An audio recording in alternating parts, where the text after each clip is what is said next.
మరి ఇప్పుడు బ్యాంకు సహకార బ్యాంకులో లేదు మీరు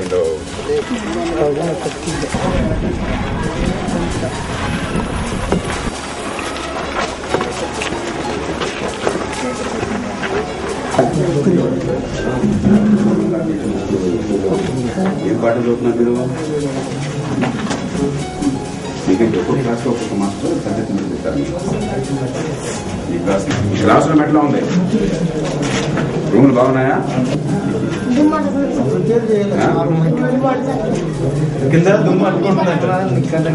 అదే మీకు బలం కావాలి సార్. పాలిష్ చేస్తే స్మూత్ గా పాలిష్ చేస్తే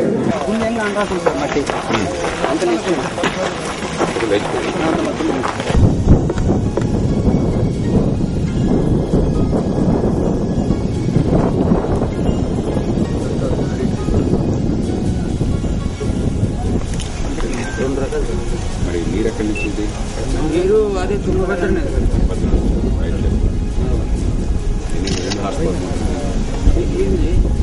5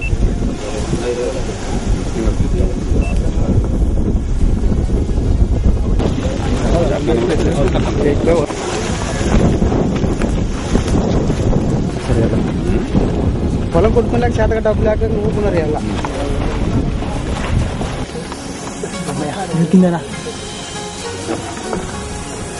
కొంచెం ఏం చేస్తే సాయిల్ బాగానే ఉంది.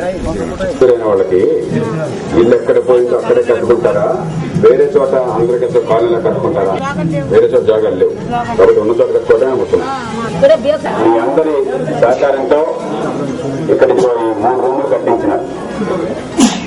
రాష్ట్రంలో అన్ని ప్రాంతాల నుంచి తలాకాస్తి జోగుల నుంచి డబ్బులు ఇచ్చి ఇంకో కేశవరం గ్రామంలో కాస్త నష్టపోయిన వాళ్ళకి కొంత సాయం చేయవాలి ఆ కుటుంబాలకి ఆ పిల్లలకి అని చెప్పి ఉద్దేశంతో వచ్చిన డబ్బులు అక్కడ రాష్ట్రంలో ఎక్కడ జరగని రీతిలో మీ ఊళ్ళో నెల రోజుల్లో పూర్తి అయిపోయింది. అవును కదా?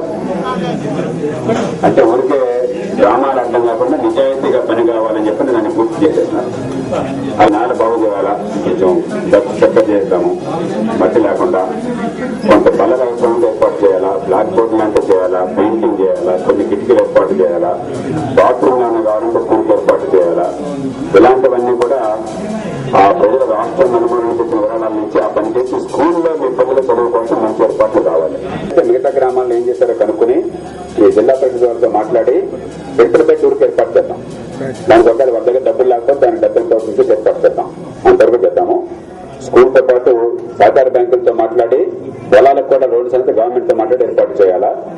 ఇళ్లకి మరి మంజూరైన ఇళ్లు కూడా ఎందుకు మొదలగాలో నాకు అర్థం కావట్లా. అందుకని ఎందుకు నన్ను అడుగుతున్నారు మేడం, ఎందుకు అడగాలండి సర్కార్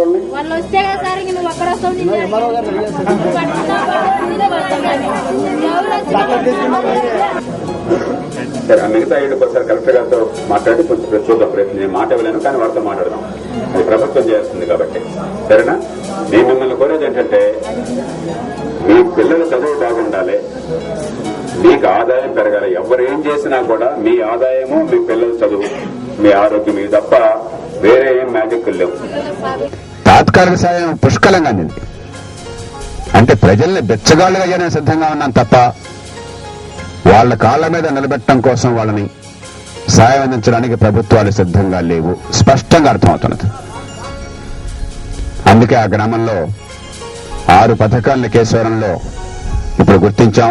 కొన్ని లోక్సత్తా ప్రజల సహకారంతో మాకు చేతనైన మేరకు మేము చేస్తాం. మిగతావి ప్రభుత్వం చేపట్టాలి. జిల్లా కలెక్టరు, రాష్ట్ర ప్రభుత్వం చేపట్టాలి. ఆ 200 ఎకరాలకి మేట వేసిన భూములకి చదును చేయడం కోసం రుణాలు ఇప్పించడం గాని, అక్కడ మంచినీటి పథకం ఒకటి ఏర్పాటు చేశారు. కానీ మురుగునీళ్లు వస్తున్నాయి, నీళ్ల మట్టి కలుస్తుంది కాబట్టి దానికి లోక్సత్తా బాధ్యత తీసుకుని ఫిల్టరేషన్ చేయించడం కోసం ఏర్పాటు చేస్తుంది. అలాగే అక్కడ యువత అందరికీ కూడా నిరుద్యోగ యువతను గుర్తించి వారందరికీ ఉపాధి కోసం అని చెప్పని శిక్షణ ఇప్పించడం, వారికి ప్లేస్మెంట్లు ఏర్పాటు చేసి వారి కాళ్ళ మీద నిలబడి ఏర్పాటు చేయడం. ఆ గ్రామంలో స్కూల్లో మరుగుదొడ్లు గాని, ఫర్నిచర్ గాని, స్కూల్ బిల్డింగ్ అయితే కట్టించాం, మిగతా ఏర్పాట్లు చేయడం. పులికుంట అని చెప్పని ఆ గ్రామానికి ఒక 6 కిలోమీటర్లు పొలాల్లోంచి రోడ్డు వేసేది ఉంది. ఆ రోడ్డు కావాలని చెప్పని కోరారు.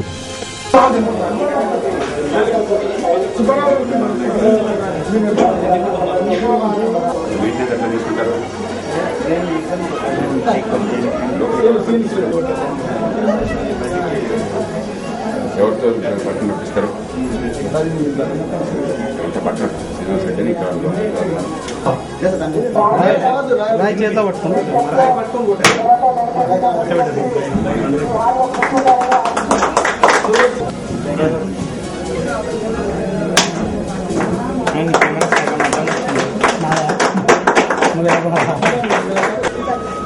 రాజా తీస్తున్నాం. క్లాప్స్.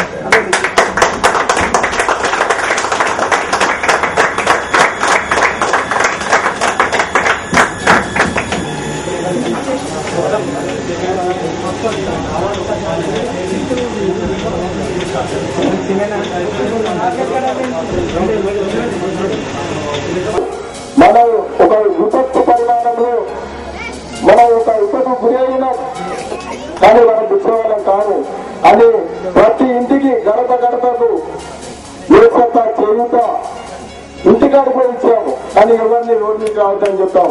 అది మీ అందరికి తెలుసు. మన ఎవరికి దిశగాలం కాదు, మన ఆత్మార్థం మనకుంది. ఈ విధంగా చేసేటటువంటి రాజకీయ పార్టీ ఇంకా రాలా.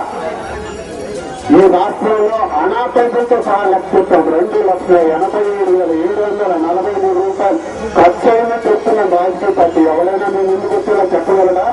ధైర్యం దమ్ము ఉందా? లేదు. అందుకని చేయవలసింది మంచి రాజకీయం, చేయవలసింది మంచి. మీ బిడ్డలు కనపడి ఇక్కడే ఆట చేస్తాను. యువకులకి బాగా చదువుకున్నాయినా పైకి రావాలి. ఈ గ్రామాన్ని ఈ ఊరును బాగు చేసుకోవాల్సిన బాధ్యత మన మీద ఉంది.